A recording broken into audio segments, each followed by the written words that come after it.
안녕하세요, 가치환입니다. 5월 24일 화요일 국내 시장이 마감되었습니다. 자, 오늘 전형적으로 시장이 힘이 없었던 하루였죠. 오전부터 장 마감까지 계속 흘러내리기만 했고, 지금 보시는 것처럼 코스피는 1.57% 급락으로 마감이 되었습니다. 그리고 코스닥은 무려 2%의 급락이 나왔고, 동시효과에 조금 많이 빠진 것 같네요. 자, 이어서 시가총액 상위 종목들을 보면, 먼저 코스피는 금융주들, KB금융과 신한지주가 상승을 보여주었고, 그리고 에너지솔루션만 보합을 보여주었네요. 그 외 나머지 기업들은 삼성전자, SK하이닉스, 네이버, 삼성 SDI, 대체적으로 제조업 기반의 많은 종목들이 큰 하락이 나왔습니다.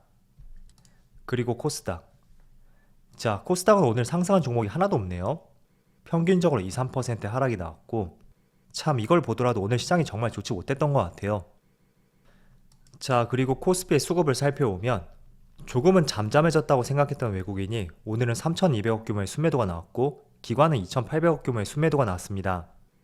두 주체 모두 합쳐서 6천억 규모의 순매도가 나왔죠.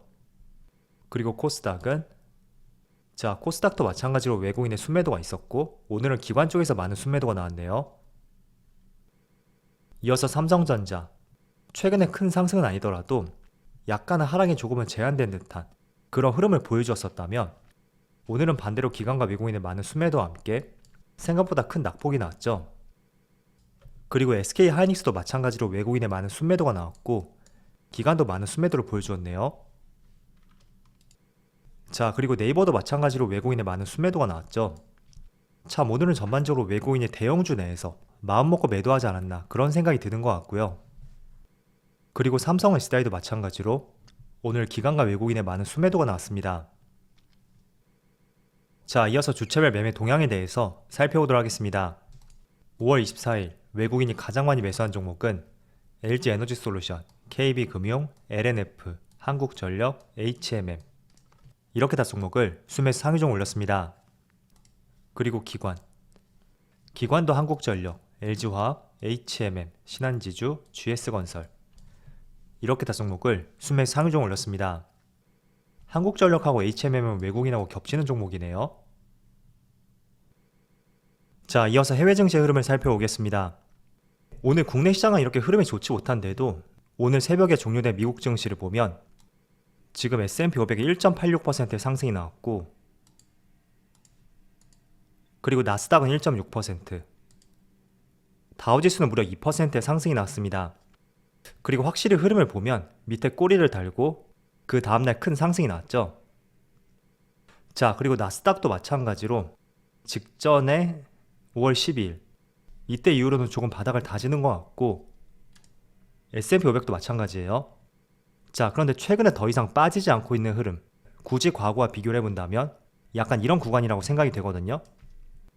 자, 이렇게 더 이상 빠지지 않는 흐름이 나오고 있는데 오늘 국내 증시 흐름이 굉장히 부진하는 것 같아요.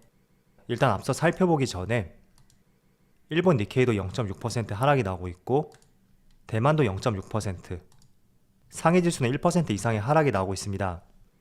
자, 그래서 코스피도 보면 지금 촬영 시점이 오후 2시쯤 되었거든요. 물론 개파락으로 출발했고 오전부터 오후장 내내 계속 시장이 흘러내리는 모습이 나오고 있습니다. 그리고 코스피도 1% 이상의 하락이 나오고 있네요. 자, 일단 어제는 미국과 일본의 정상회담에서 바이든 대통령이 대중 관세를 일부 철폐할 수 있다, 그런 입장이 발표가 되었고, 여기 나와 있는 대로 인플레이션 대응 차원이다 라고 표현을 하였습니다. 자, 일단 대중 관세는 지난 2018년도에 트럼프 정부였어요. 그 당시에 중국과의 무역 전쟁이 벌어졌었고, 그 시점에 중국의 상당한 제품들의 보복 관세를 부과를 했습니다. 자, 그런데 4년이 지난 시점에서 인플레이션을 대응하기 위한 일부 관세 철폐에 대해서 검토를 하고 있다. 자, 이런 부분은 어떻게 본다면 미국 시장의 인플레이션을 조금은 완화시킬 수 있는 하나의 중요한 재료가 될 수 있습니다. 자, 그래서 이런 내용 때문에 어제 미국 증시가 크게 상승했다고 볼 수 있어요. 자, 쉽게 생각해보면 우리가 중국산 제품이라고 하면 조금은 저렴한 제품으로서 인식을 하는데, 마찬가지로 보시면 좋을 것 같아요. 어쨌든 관세를 일부 철폐한다면 중국 제품들이 미국 시장 내에서 경쟁력을 갖출 수가 있겠죠. 자, 그렇다는 것은 물가 상승을 조금은 잡을 수 있는 하나의 포인트도 될 수가 있습니다. 그래서 이런 부분이 아무래도 인플레이션을 조금은 잠재울 수가 있다, 이런 기대감 때문에 어제 미국 시장에 한 차례 상승이 나왔다고 생각이 되고요. 자, 그런데 국내 시장은 왜 오늘 이렇게 하락이 나오고 있는지. 물론 국내 시장뿐만 아니라 아시아 시장이 전반적으로 빠지고 있어요. 자, 주된 이유는 바로 경기 침체에 대한 부담감이 시장을 덮쳤다고 볼 수 있습니다. 자, 어제 미국 증시가 끝나고 나서 시간을 거래해서 스냅챗이라는 기업이 무려 30%의 폭락이 나왔거든요. 일단 스냅챗이라는 기업은 소셜미디어 회사예요. 자, 그런데 여기 보시면 장중에는 3% 하락이 나왔지만 시간외에서는 31%의 하락이 나왔고, 그 이유 중에 하나가 이 기업이 미국 증권거래위원회에 제출한 보고서를 보면 거시적인 환경 때문에 실적 가이던스가 많이 악화가 되었다. 그리고 추가적으로 2분기부터는 실적이 종전에 제시했던 숫자에 비해서 더 못 미치는 수준을 보여줄 것이다. 그런 발표가 있었습니다. 자, 그리고 추가적으로 이 부분이 굉장히 중요한데, 올해는 실적 부진 여파로 인해서 신규 채용 계획을 줄이겠다는 발표가 있었습니다. 기존에는 2,000명의 신규 채용을 계획을 했었다면 이걸 500명으로 줄였거든요.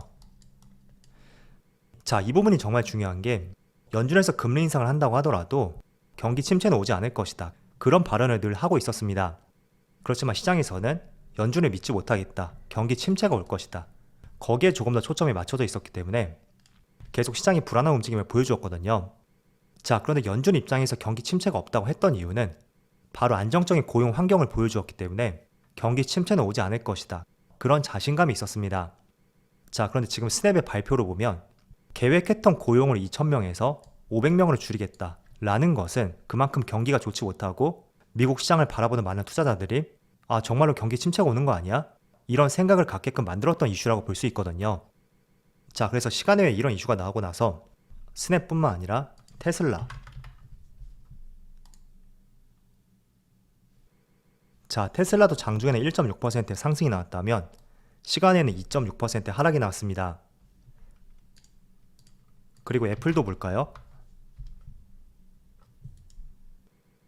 자, 애플도 마찬가지로 장중에는 무려 4% 상승이 나왔는데 시간에는 1.3% 하락이 나왔죠. 자, 그럼 스냅이 소셜미디어 회사라고 말씀드렸잖아요. 그럼 지금 보여드린 제조업 말고 페이스북, 메타를 한번 볼까요?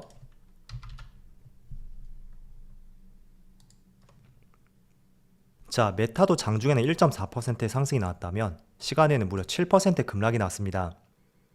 자, 그렇다 보니까 국내 기업도 지금 SK하이닉스가 3%, 삼성전자도 2% 가까운 하락이 나오고 있고, 또 삼성 SDI도 무려 4% 가까운 하락이 나오고 있습니다.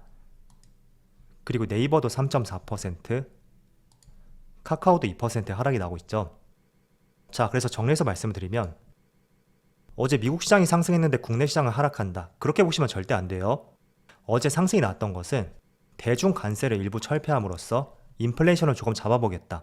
그런 취지와 기대감이 시장에 반영이 되었고, 그 이후의 시장, 미국 시장이 끝나고 시간의 거래에서 스냅의 실적 가이던스가 많이 악화가 되었고, 올해 목표했던 고용 숫자를 대폭 줄이겠다. 그런 발표가 나왔고, 그게 미국 시장의 시간의 거래에서 많은 종목들의 주가에 하락이 나왔었던 주된 이유였다고 볼 수 있습니다.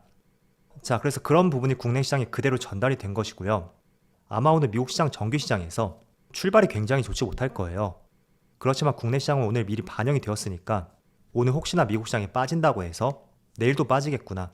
물론 빠질 수도 있겠죠.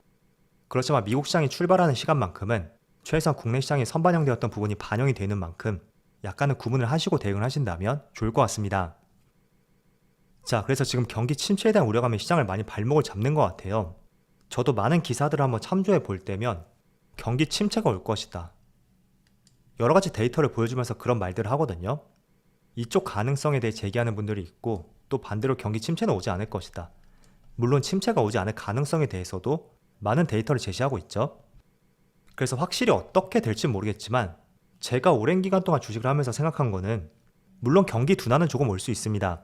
매번 경기가 좋아질 수 있는 것은 아닌 만큼 경기 둔화는 충분히 올 수 있을 거예요. 그렇지만 예고했던 경기 침체가 온 적이 있었나? 라는 의문을 항상 갖고 있거든요. 그동안 정말로 경기 침체는 예상치 못한 상황에서 그 때문에 경기 침체로 연결되었던 경우가 상당히 많아요. 대표적으로 IMF하고 08년 금융위기, 그리고 2020년의 코로나 때문에 경기 침체가 온다는 의견도 들어보고 경기 침체가 오지 않을 것이라는 의견을 들어봤을 때는 모두 정말 맞는 것 같아요. 그렇지만 조금은 중립적인 시각으로 봤을 때 과연 예고가 되었는데 시장이 대비하지 못할까? 그런 생각도 한편으로 하고 있고, 반대로 정말로 경기 침체가 온다면 경기 침체보다는 일부 경기 둔화가 오지 않을까. 그게 저의 생각입니다. 그래서 여러분들이 하나의 정답을 갖고 생각하지 마시고요. 경기 침체가 올 경우, 오지 않을 경우 한번 같이 생각을 해보시고요. 그리고 다른 한편으로는 어제 스냅 기업만 고용에 대해서 발표를 했잖아요. 그래서 아직 다른 기업들은 발표를 하지 않았던 만큼 너무 우리가 하나의 기업만 보고 지레짐작하는 것은 아닌가. 그 점도 한번 생각해 볼 필요가 있을 것 같습니다. 자, 그래서 지금은 이런 부분이 굉장히 크게 다가오고 있는데 지금은 이러한 이슈가 주가를 많이 누르고 있는 만큼 빠르게 반등이 나오기는 어려운 시점이에요. 그래서 지금은 많은 시간을 가지고 너무 조급해하지 않는 것이 지금처럼 어려운 시장을 이겨낼 수 있는 중요한 방법이지 않을까 그렇게 생각하고 있습니다. 그래서 너무 조급해하지 마시고요. 지금의 시장을 조금은 여유를 갖고 대응해보자고 말씀을 드리겠습니다. 자, 그럼 오늘 영상 여기서 마치도록 하고요. 언제나 여러분들의 성공 투자를 기원하도록 하겠습니다. 감사합니다.